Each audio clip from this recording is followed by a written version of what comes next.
Everyone dreams about living an uncommon life, but how we define that dream is very different for each of us. And for most, it's a lifelong pursuit. Welcome to the Uncommon Life Project podcast. We're going to introduce you to people who are living that life or enjoying the journey to get there. We're going to also give you some tools, tricks, and tips for starting or accelerating your own efforts to live an uncommon life, a life worth celebrating and savoring. Please welcome your hosts, Brian Dewhurst and Philip Ramsey.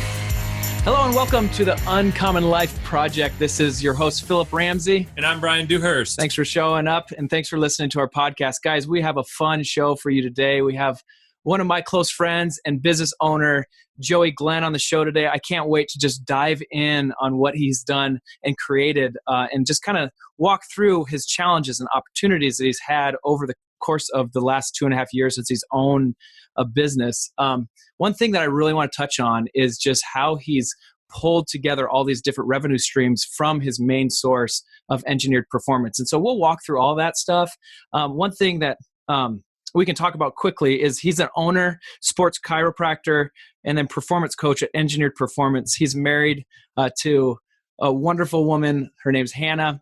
They have 3 children as of right now, a 3-year-old and then twins, 1-year-olds. And they're all girls. So there's a lot of hormones that are going on in the house. There. Yeah, a little lopsided. But one of the twins is a boy, actually. But that's amazing. Yeah. I got my one.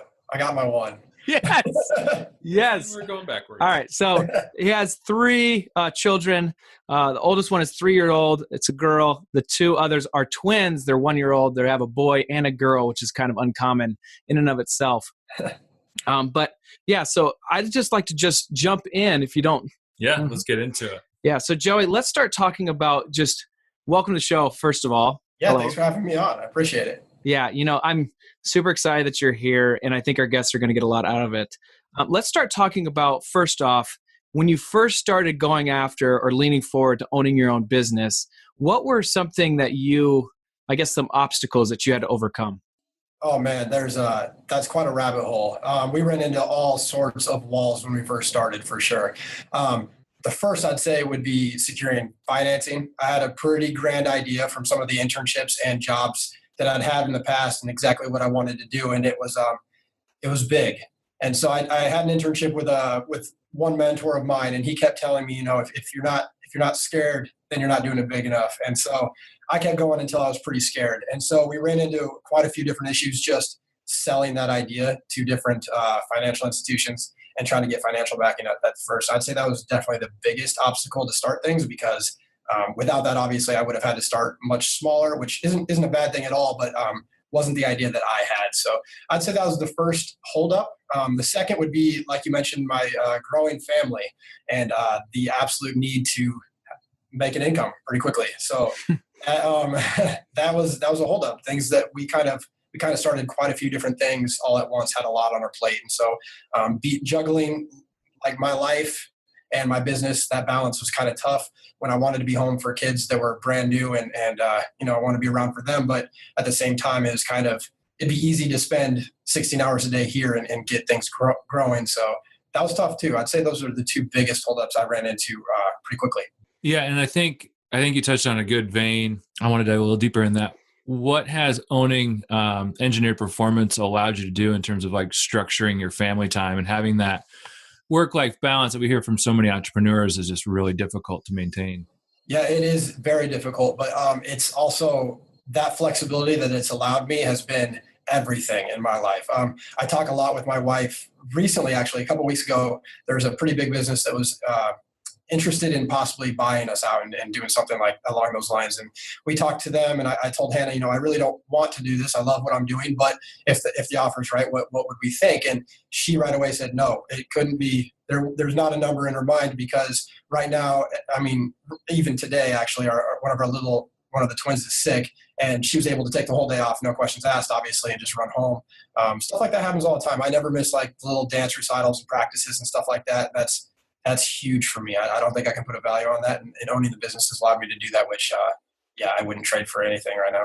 Cool. Totally. So let's go back. I think for our listeners, have you always had this passion to be owning something of this caliber in the fitness world? Tell us more about that. Sure. So it evolved, a lot throughout the years. So I guess when I was in high school, I suffered a pretty severe shoulder injury. I tore my labrum while wrestling. And I found physical therapy was helping a little bit. And I started shadowing different PTs and then eventually a chiropractor that helped quite a bit. And I just found that their lifestyle was what I wanted to live. These guys were taking like long lunch breaks and working out in the middle of the day. They were eating really well multiple times throughout the day. They had some of them had great days where people would come in and it'd be like they were hanging out with their good friends, and I envied that. And so not only the fact that they helped me out quite a bit over a serious injury in my life, but just their lifestyle was super attractive to me. So I kind of chased that pretty hard. So that was when I was still in high school. I decided to go to the University of Iowa, and as soon as I got there, I basically told them, I walked into my advisor office and just said, this is the plan. I want to be a chiropractor. And basically he just gave me a template and said, this is what you want to study. This is how we're going to get you there. And so that kind of played out exactly like I thought it was going to until my senior year. I was always kind of, like I said, I was a wrestler, so I was always kind of into working out and that type of thing. Also at the time I was very undersized. I was a little guy in the high school wrestling room.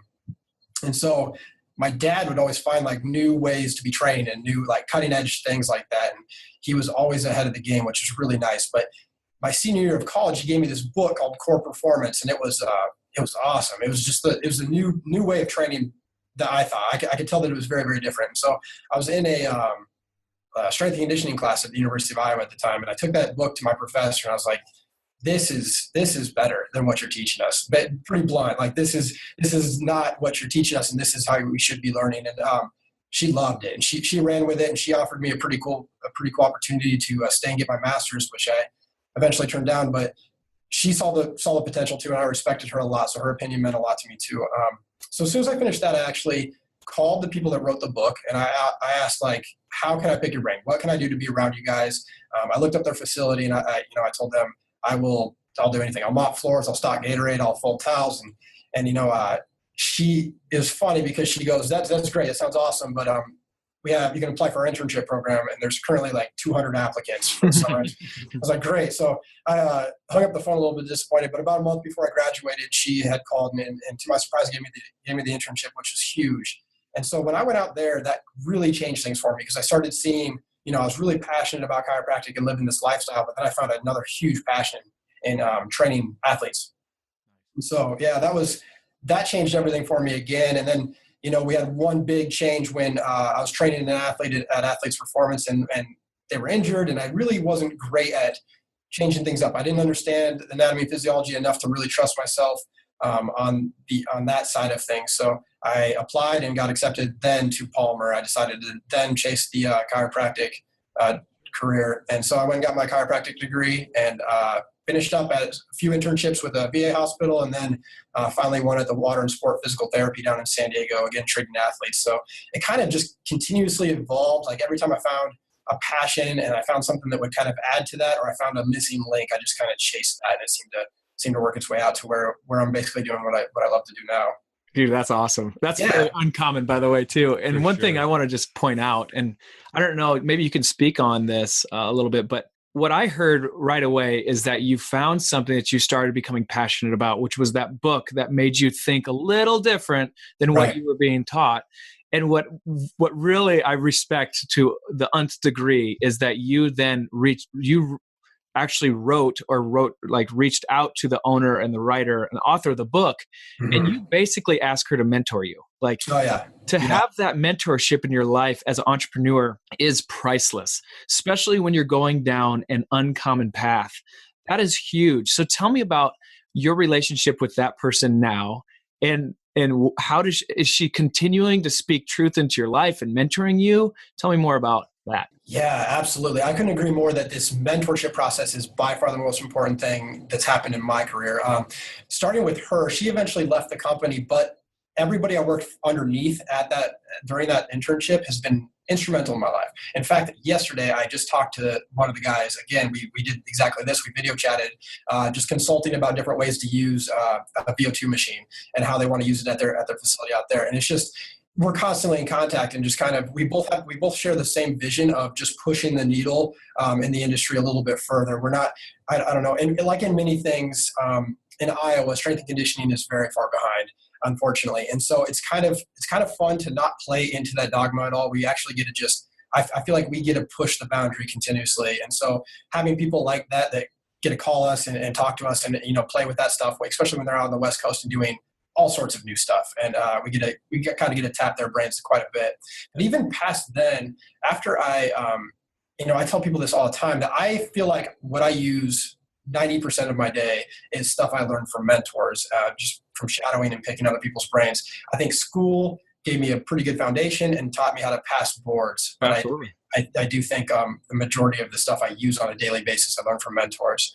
I have to shout out a couple of my mentors. One of them, Dr. Ed LaCara, when I was probably my last trimester in school, I worked for him at the VA hospital. And that's a funny story in and of itself. I heard about this guy and he was just doing things differently. And I really liked what he was doing. He was working with athletes and vets, and he was changing things. He wasn't just doing the same kind of pattern that we were learning in school. And so I did the smart thing, and I sent my wife's a massage therapist. I sent her to get a job with him. She was asking all my undercover questions and just kind of figuring it out. And eventually I got the courage to actually call him and just say, hey, what can I do? And I worked for him under him at the VA hospital for a while and learned an astronomical amount of information and ways to practically use it in daily life. And then right after that, I got a job, or I did a preceptorship at Water and Sport Physical Therapy in San Diego, and working under Dr. Jen Rayner. And she, again, changed everything on me. I would just follow her around in just amazement and just kind of, this is how I want to practice. So I just, like you kind of touched on, I think mentorships are everything, especially in my life. I couldn't credit those three people more anymore and how I got here, for sure. Dude, I'm like geeking out right now. Like, Good. I'm so pumped. Mentorship. Yeah. Okay. Everything. So I want to pull back a little bit. What makes engineered performance different? Like in the 30-second, give us your elevator speech of like, why are you different than all the other 95 workout facilities in your city? Or chiropractors. Sure. So we kind of take an all-encompassing approach. I remember very specifically one time I was at this lecture and they put on the board this kind of a timeline of an athlete's injury. So if somebody gets injured on the field, who's taking care of them? It's an athletic trainer. And then through possible surgery, then possible physical therapy, and then back to a strength coach and returning to play. I was looking at that timeline and I was thinking, where am I missing? Because at the time I was working as a trainer, I was becoming a chiropractor, I had been a strength coach. And I was just thinking, I want to cover this entire continuum. And so when I came back to Iowa, that's exactly what I wanted to do. I wanted to build a facility that was all-encompassing for the athlete, whether they're suffering an injury or just trying to improve performance. And I really think we've nailed that. Engineered performance, we spell a little bit goofy with the number 4, and that's I regret it every day, to tell you the truth, because I've got to spell it to everyone. But it does explain the 4 pillars that we're kind of that we try to hit on, and that's sports medicine, sports science, movement, and nutrition. And we think all 4 of those truly encompass a person's, not only just their health and wellness, but also sports performance, if you're still looking at that avenue too. So I'd say that is just being all encompassing is pretty much the biggest thing that makes us different. For sure.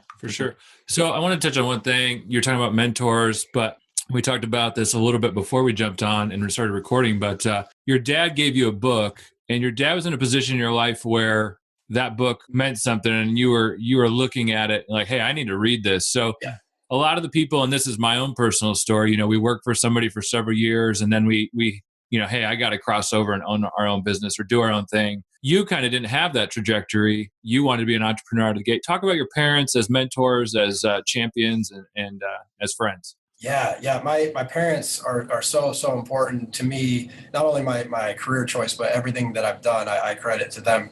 They were working jobs that they hated when I was in high school, and we were getting by. And my mom, she was working really hard, and was very underappreciated. And I saw that constantly. Like, she really grew a business to an exceptional level, and was not getting accredited for it. And so that was frustrating to me.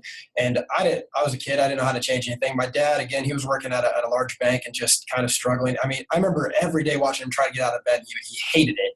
And I remember thinking like, man, that sucks. I was really appreciative of what he was doing for me. Sure. And at the same time, he'd also in the morning, he'd deliver newspapers when he needed to. He was cleaning, he was mopping a child care center at the time, and the evenings too. That man worked really, really hard. And I definitely appreciated that and gathered that out of it. But I also knew right from the beginning, I'm not doing that. There's got to be another way to make money without killing yourself and feeling miserable in the mornings. And so later on, I mean, they've discovered that.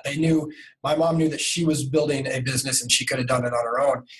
She got lucky enough that a person that wanted to invest found her and said, I see talent in you. I want to make this happen.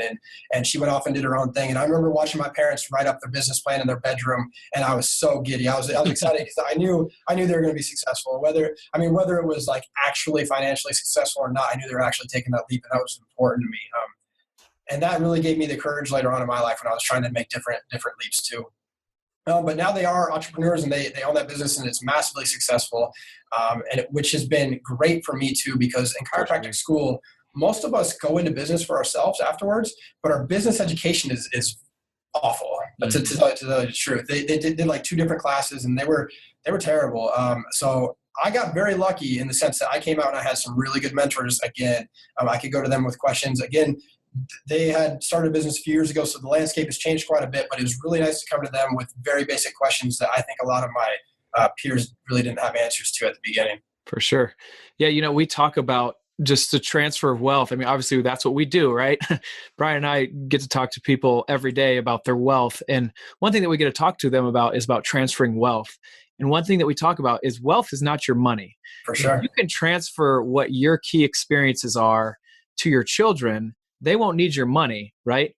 And so what your parents did there is they transferred that understanding of, I don't want to hate my life and hate my job, but I want to instill in my son something so he'll never have to worry about this again. And maybe he'll even just start his company right out of the gate like you've done. Yeah. Man, that is true transfer of wealth. Yeah. So I couldn't agree more. Extra hug. Yeah, no, I always do. I couldn't agree more. They were, I don't think they did it on purpose. I don't know if they did it on purpose. They truly saw a need and they said, I'm going to make this leap. And I watched the whole time because I was later on in high school at this point and watching it, I was thinking, this is the way to do it. Even before they started, I mean, the day they weren't working anymore, they were happier. So it was different. I loved that. We need to get them on the show. Come on now. They're great. Yeah, they're great. Yeah, I'm sure they'd come on. Nice. Okay. So let's talk about, you decide to open up Engineered Performance, right? Mm-hmm. You decide the land, you decide the business model, you get all going. Hannah's finally probably chewing her fingernails because she's scared out of her mind. Yeah, I was too. Yeah, both of you probably were. Yeah. So at what point did you, obviously you talked about going to the banks and trying to get the proposals. How was that? How was that whole process? Was it a good one? Was it a bad one? And what did it ended up? Okay, great. Talk about that. It was an awful experience. But again, with my parents, I was relatively prepared because they'd gone through something kind of similar before this investor found them. So when I first came back, I had this grand plan. I had it on paper and I was like, we're going to do great. This is going to be successful year one. And I was a little bit naive, right? So I came out and I was going to the banks and initially getting turned down, and they knew who my parents were at this point and knew their business too. And so I remember taking meeting after meeting, and as soon as I'd come in, I'd say, my parents and their business has nothing to do with this. Please don't even bring it up. And then, we'd waste 30 minutes and they'd say, yeah, it'd work if you bring in your parents. And then I'd have to no. leave. Yeah, exactly. So, and that happened over and over again. But every time I'd leave a little bit disheartened, but my parents would continue to tell me, this is going to happen. They're going to deny. You're going to find somebody that'll take it and it'll work out. And so that never happened. The banks continuously said no. And I walked out just thinking, fools, like you'll be back. And so eventually what had happened was we found an investor. My parents actually had a friend who heard about what we were trying to do and that we were about to move back to Iowa. And he reached out. We had a meeting. I pitched the idea. And this guy he's just like my mom. I always tell people, if you have a crazy, crazy idea, you go to my mom and she'll support you. Yes. Not just financially, but she'll convince you to do it. And so this guy was the same. I pitched him the idea. He's like, yeah, let's go. Let's start tomorrow. And so, that's what we did. And so he actually owns the building here. It's a leased own situation. And he's been, he bankrolled the whole thing at the beginning. He's been fantastic. So that's how it all got started. Yeah. Okay. And looking at that, I know for me personally, when I started my own business, I had that moment about 2 a.m. where you're about ready to throw up and like, Yes. what have I done? Yes. I've been there. Yeah. For sure. So in that, I've now hit the point, just thanks to the amazing partnership I have with Philip, but it's not a question of if you're going to make it, but how big you're going to make it. Have you had that moment? Yeah. Yeah. And that happened quite a few times, actually. I remember multiple times throughout that first year thinking, why isn't this where I thought it was going to be already? And obviously the landscape in California is quite a bit different than Iowa, and I had gotten used to that. So when I came back, I was a little bit confused, and I remember multiple times going over to my parents' business and just telling them I messed up. Like, what are we going to do? And my mom wasn't playing around. She'd always just be like, stop, go back to work, like get it done, which was not, I needed that. I needed that. Your mom is amazing. Dude, she's awesome. So she'd kick me back out of her office and send me back here to get it done. And, those moments of panic, I think, are so instrumental in being an entrepreneur. And when you're starting out, like, you kind of need it. You need that gut check a little bit because it keeps you on your toes. It keeps you moving forward. And I think it's important. As a side note, there was a physical therapist in the area in Des Moines, and he was an old family friend of mine. And he decided to kind of make this leap. He quit his job and started up a physical therapy clinic, and he was a little bit unsure and invested a lot of money into it. And after, I remember he came into my office, they had been open for 1 week, and he was sitting across from me. He started crying because he was so frustrated with how it wasn't off the ground and where it's at. And I was like, dude, it's been a week. Like, you gotta plan well and like just stick to it. And he's like, I'm up all night. I can't sleep. I'm like, yeah, welcome to being an entrepreneur. Like this stuff, it sucks a lot of the time. It hurts, but it's totally worth it. And I think everybody goes through it. It's just every entrepreneur, business owner goes through some sacrifices, right? Yeah, what are some sacrifices that you've had to go through? I'd say at the beginning, it was kind of what I touched on at the beginning of this podcast, but at the beginning, it was not being home as much as I'd like to have been home. I mean, when I first started, it was a skinny operation. It was everything you see, but it was just me running it. It was me and my wife, Hannah. And so she kind of always took care of the books and all the stuff that goes right over my head. But I was coaching the morning class at 5:30 in the morning. Then I'd coach a few more classes. I'd see patients whenever they would come in, and then I'd coach the classes in the evening. So I was here all day long. And when I'd come home, I mean, I was exhausted, and Hannah was pregnant at the time. Then she had a baby soon after, and like it was man, that was crazy. That sacrifice was tough because I was just tired all the time, and I didn't feel like I was giving everything I wanted to give to my family either. But I knew that I had a long-term vision of it, right? So I knew that if I gutted it out right now and did as much as I could, eventually I'd be able to spend more time with them and do my thing. Not that I wasn't present, but I wasn't as present as I wanted to be. So I'd say that was the biggest one. That was the biggest punch to the gut, and it really changed things for me. Yeah, great answer. Yeah. When you look at, I recently went through a pretty big injury in my back. And when you're kind of in a unique position helping people transition out of injury, but also being a business owner, talk to us about like what your daily routine is like just for yourself to stay healthy, mind and body and what that looks like. Sure. And you know what, that's an interesting topic too, because I thought when I was in California, I was going to start a gym. I was going to live there. I was going to be in the best shape of my life. And that all changed on me pretty quick. I realized how much I'm actually working. Even though the gym is 10 steps away from my office, I rarely got out there at first. Also, I mean, that's important. I need to be doing that stuff because I have to live the lifestyle as well to get I can't preach it and not have people not be following it myself, right? So as soon as that slowed down a little bit, I got back out there. And so my routine is I try to also be a really good role model of my kids. So we get up and we eat breakfast every morning. I get up early and we have breakfast. I get into work. I usually see my patients in the morning, 3 days a week. I see my patients in the morning. Then I'll work out in the afternoon. Just like at the beginning when I was talking about those people that I liked that were kind of taking an hour, 2 hours in the middle of the day to work out and eat, I've completely emulated that. So I'll take that time. I'll work out. I'll eat. Often we have a sauna in here too, and I love sitting in that guy before I take a shower, and then my patients again in the afternoon or a class. So it's just kind of, I mean, it's all stuff we preach every day. I think you should be working out. I think you should be eating right. And we just kind of follow those exact principles. It's pretty straightforward. We keep it simple though. Like I said, the life is pretty crazy. Even if you're working inside a gym, I completely understand when people come to me and say, I can't find time to get to the gym. I'm like, yeah, me either. And it's 5 steps away. I get it. How many employees do you have, talking just about the sustainability of where you're at? Yeah, let's see. So we got a head strength and conditioning coach, a physical therapist, and then 2 part-time strength and conditioning coaches as well. We had some people with the cafe, but that has actually changed right now. It's undergoing a little bit of a transformation. Big Acai, a food truck that's pretty popular in Des Moines, they're taking over the cafe, so they're going to be working out of that here just in a week or so. So we're pretty excited about that. But so it's those 2, 3, 4, then Hannah. So that's 5 of us right now. So That's 6. I'm sorry. Your wife works with you. Yeah. Nice. We get laughed at all the time about that, but it's been fantastic. Yeah. So she, like I said, she runs all of the books, all the accounting and the stuff that I don't understand. And so she's a lot of the behind the scenes stuff, but super integral into what we're doing. Yeah. All right. Let's kind of switch conversations and start talking about a little bit of cash flow, about engineered performance. Sure. Ways that you've plugged in different ways to get that cash flow, all hubbing around engineered performance. Because we talk a lot to our clients about having residual income and having multiple sources of residual income, because it actually reduces your risk. And so it isn't just, I guess, diversifying your portfolio of stocks, bonds, and mutual funds. Like, that's not really diversified if you really think about it. Right. But so it sounds like you've plugged in with the cafe and other sources. So can you walk us through some of the ways that you have made engineered performance residual?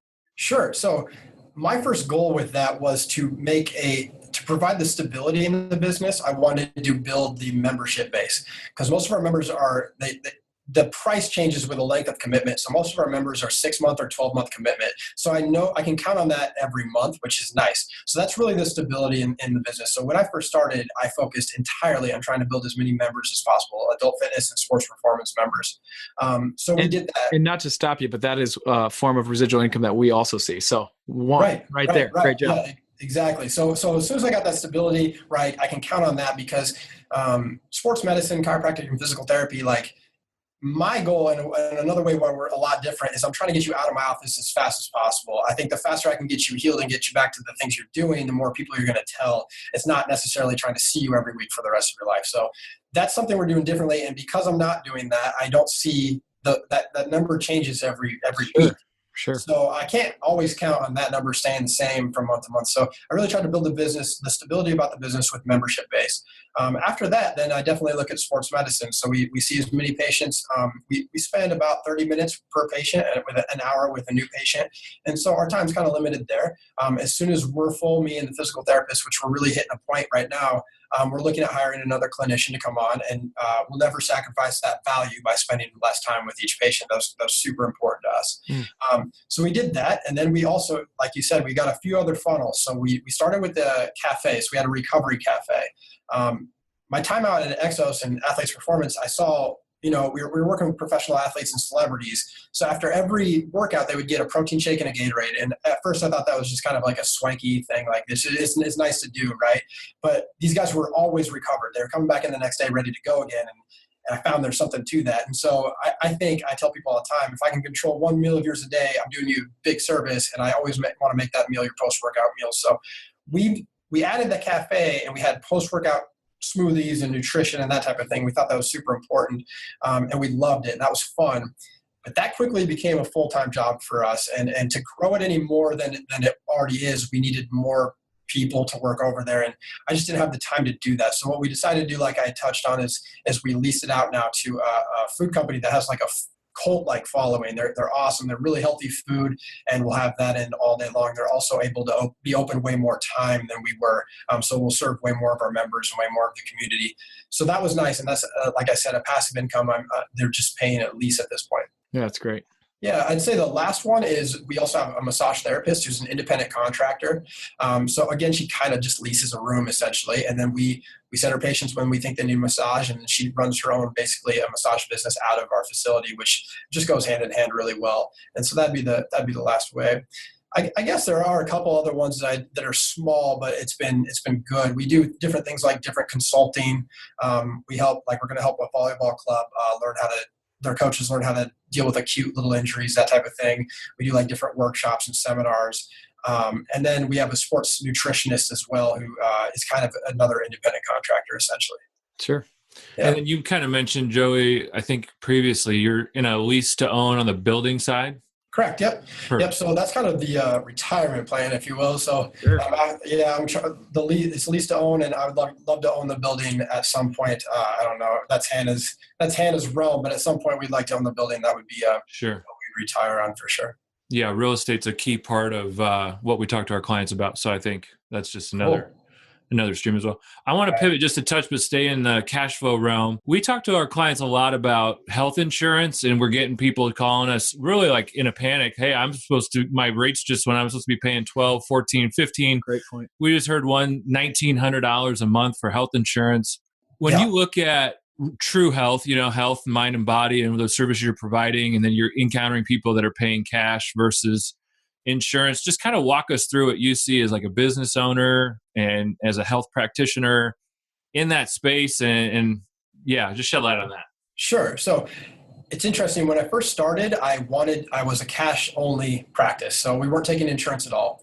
And the reason I did that was a mentor that I was working with previously, and they were great. And she showed me that people that are more willing to pay out of pocket right now are typically really high level clients. They want to get better immediately.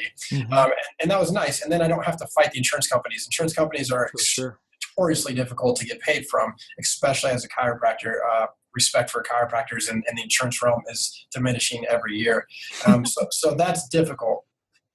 So I started all cash based, and it was, people would just pay a certain fee to see me the first time, and then a lower fee every time I'd have to see them afterwards. And it was awesome, but it just wasn't enough people to sustain what I was trying to do. And people want to use their insurance, and I totally understand that. You're paying your premium, you want to use it. I get that. So we pivoted, and I'd say a year ago or so, about a year and a half probably, a year ago, we changed to start accepting insurance. And it's been fantastic. People, like I said, they want to use their insurance. It's been really nice. The difficult part is obviously battling that out every day. That's kind of Hannah's other full-time job is absolutely chasing those things down. So it's been tough. I think the realm that I'm in, the industry I'm in, is really shifting towards a cash-based practice. A lot of my mentors are now moving to that, and it's kind of, you just have to build a name essentially so people will follow you and do things like that. But it's been, I think it's a good model because you're able to do exactly what you need to do, what the patient wants, as opposed to what insurance tells us we can do at that point. Sure. So that's been difficult. That same person that Brian mentioned of the $1,900 a month, we talked to him, and he was just going to do it. Right. What else could I have to do? It's not really my job. I don't have time to go research. Right. And if you think about that, that's $24,000 per year for him and his family. Yeah, and that's if he's healthy and never goes to the doctor, right? Like these insurance companies are so easy to take your money, but when you want to get money out and they want to actually pay you the benefit, it seems like it's like they've got it lock and key locked up. And so working with that individual, it's been such a freeing thing for him just to have options. What are my options? And obviously we deal with every day. And so, man, I really want to commend you for even entering into that, but then maybe later even pulling that back out once you have a name and So that's it's been, I completely agree. People are confused by insurance all the time. I think they intentionally make it as confusing as possible because, and it's true. And I remember a few times we got a lot of denials one month for some reason, like we weren't getting paid from a certain insurer. And I reached out to them. They said, "Oh yeah, it was a paperwork error. I'm going to need you to submit these papers." So I looked at it, and it was like 4 or 5 sheets of paperwork for every patient. So, that took hours upon hours of time. And I imagine a busier person at that time wouldn't have been able to do it, and they would have just lost quite a bit of money. And so I'm frustrated by it, but at the same time, it's allowed us to help a lot more people. And it is important. Yeah. If you're a business owner and you're kind of that same, if you're listening and you're in that same vein, you've got to reach out to us because there's options for you and you need to know that. So for sure. So what's next? What's next for Joey Engineered Performance? What's going next? So we're really diving heavily over the last few months into sports performance. It's fun because early adopters into anything are usually pretty awesome people to work with. And we got some early adopters, some athletes that jumped into the program, just said, "Let's go." They saw the benefit and they're ready to roll. And those guys are typically really good already. And so we make them, that 1% better. And now they're making big scholarship deals and they're possibly going professional. And been huge for us, and we love working with that population. So we've really chased that down.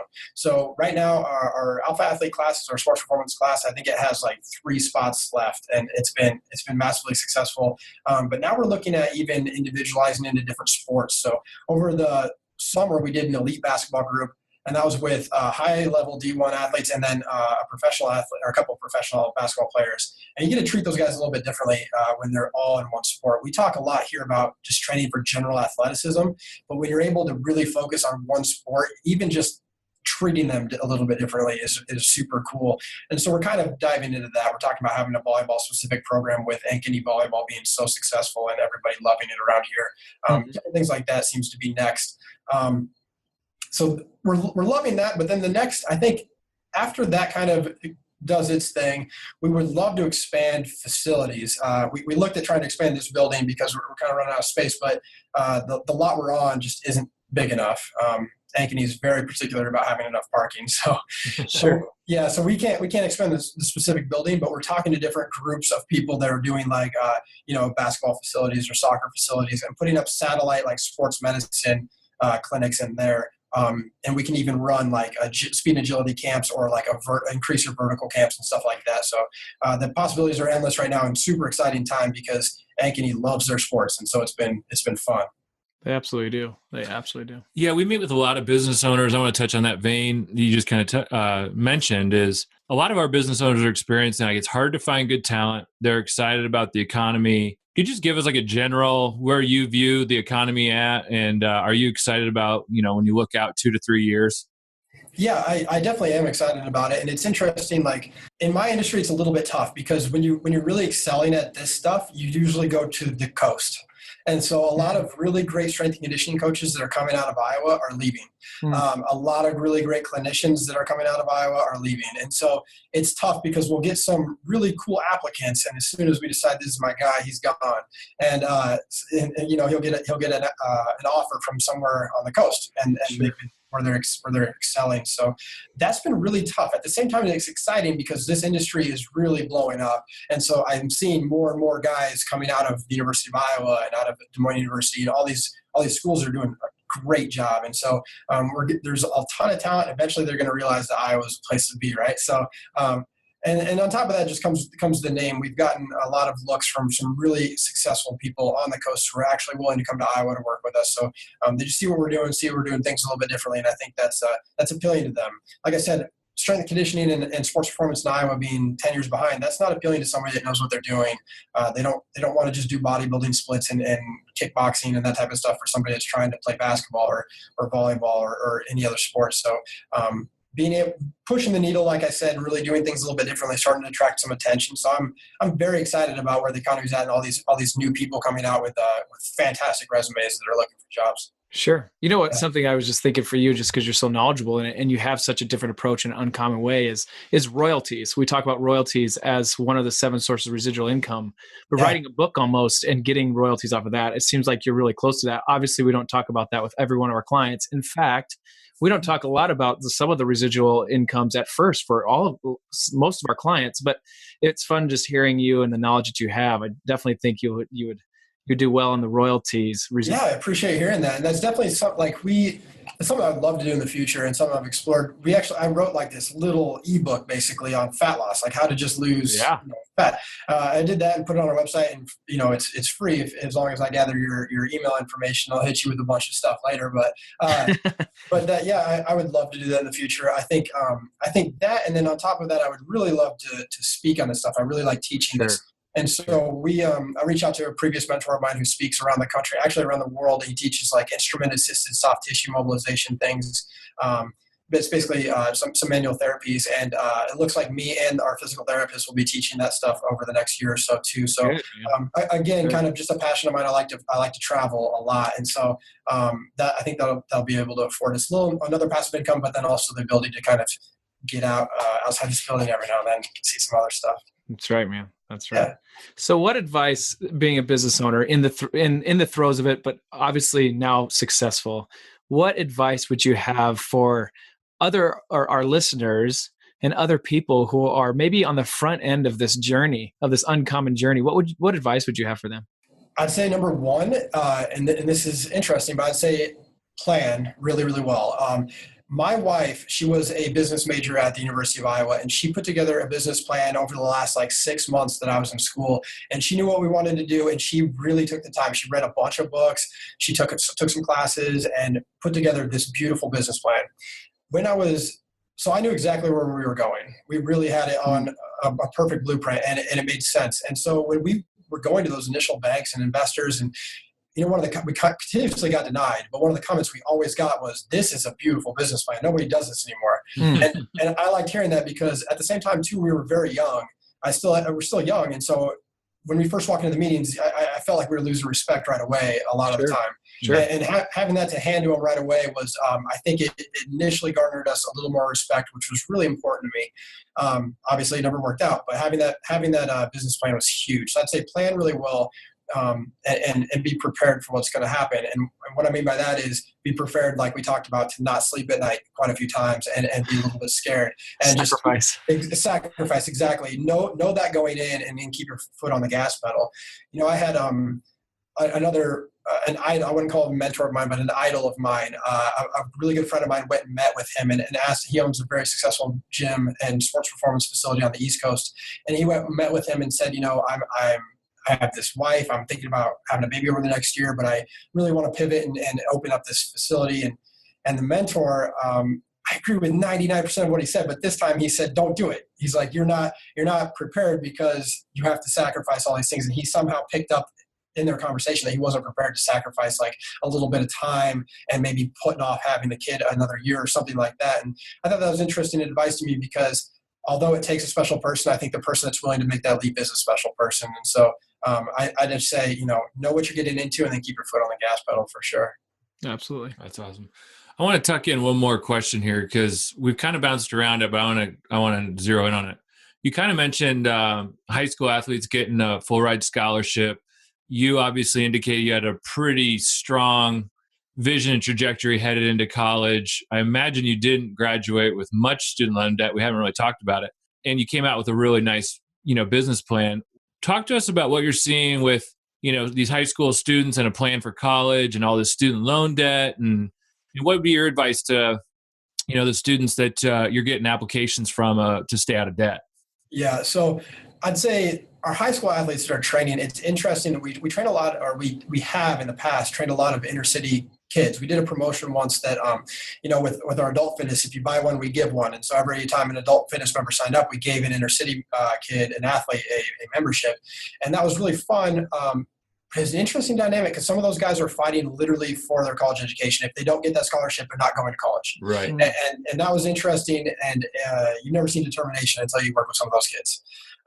So that was fun. And I think it's cool, because a lot of these kids aren't in that specific scenario, and they do have the ability to go to college otherwise, but they really fight for it. And seeing their parents backing has been important. And I love it. And I love seeing that kid get that call and getting the scholarship, and knowing that he's going to be able to, address his academic needs and what he wants to do in the future while playing a sport he loves. That's been huge.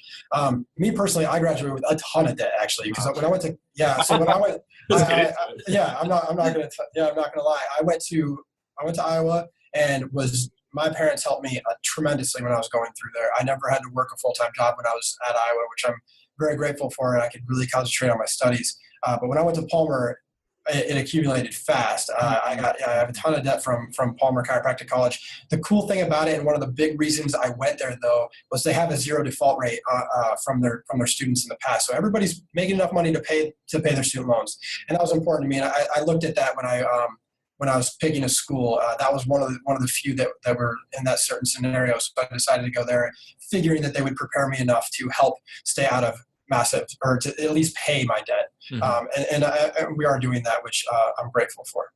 Yeah. Awesome. I wanted to make this quick point when you were talking about the students. This isn't me, but I am a happy member of Engineered Performance about 2 weeks in, and I will just have a shameless plug.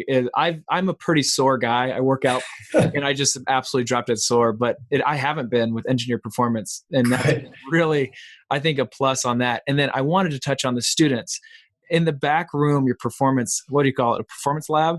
Yeah, the performance lab. Yep. It's amazing. You guys got to go online and see this, but it's this really nice area. They have flags of college universities all around this nice facility, and they have signatures on these flags. Oh, and wow, yeah. and that's for every student that comes through your program that ends up getting a scholarship or understand. Or what is it, Tuck? You know about it more than I do. No, that's exactly right. As soon as they get a scholarship to play at the next level, then we get a flag. We have them sign it. So, I mean, we've got it's lining the place right now, and we have multiple signatures on multiple flags, and it's been fun. We just like, I really like giving the kids the credit when they do this. They're really excited. So we take a picture of it, we put it on social media, they share it around. They're pumped to show their friends what they've accomplished because I see these kids work so hard, and it's just another way to commemorate what they've done and really congratulate them. So we love that idea. It's worked out really well. Yeah, that's a really cool idea. Yeah. Okay, so how do our listeners know more about you, Joey, about Engineer Performance? Talk to us about that. Sure. Yeah. So our website is pretty all encompassing. I tell most people that live anywhere in the area, engineeredperformance.com. And like I said, we spell that with the 4. So it's PER, the number 4, MANCE.com. And that's pretty all encompassing. We got a lot of information on there. We got some videos describing kind of who we are, where we're from, and what we're doing. On every page, it describes the different programs that we offer and all of that. But we also have a podcast as well. So the Engineered Performance podcast you can find on iTunes. And in that one, we just talk about sports, sports medicine, sports science, movement, nutrition, our 4 pillars. And we kind of hit all of that, just talking about what's going on in Ankeny, the sports scene as well. So that's the best place. But otherwise, if you're anywhere in the area, stop in anytime. We've always got somebody that's available to give you a tour or talk to you. We always talk to people. We say, come in, tell us about your goals. We'll make sure that this is the perfect place for you first before anything else happens. So, I appreciate all the kind words, though, Phil. Yeah, no, like it. Yeah, absolutely, dude. I love that you're so uncommon. I love being a part of your journey. Thanks, man. Thanks for kind of opening up a little bit for us. I think maybe the biggest thing that I learned is just having that encourager, that mentor to work through things. And we make it in jest, but having parents that you have is such a blessing. And to have your mom say, "Nope, Joey, go back," Yeah, no, they've been everything for me. Seeing them do it themselves, and then the constant, sometimes encouragement, sometimes just go get it done. Somehow she always knows exactly when that's supposed to be. So it's been fantastic. I'd say that's big. Well, thank you so much, Joey, for being on the podcast today. Just tons of just valuable information, and I just always appreciate just your candor and just laying it out there. So thank you so much. Absolutely. Thanks for having me on. I appreciate it. It's fun. Yeah. So if you guys enjoyed this podcast, just give us a great rating so we can get to more and more people and help them have an uncommon life. Because as you heard from Joey, it's worth it. Yep. And man, there are people to walk through some of the hardest things that you're going to be keeping you up at night, man. And that mentor will be the one to do that. So guys, thanks for listening. And join us in 2 weeks and we'll have another one out. So thanks again. Thank you very much. Bye. That's all for this episode of the Uncommon Life Project, brought to you by Uncommon Wealth Partners. Be sure to visit uncommonwealth.com to learn more about our services. Don't miss an episode as we introduce you to inspiring people who are actively pursuing an uncommon life.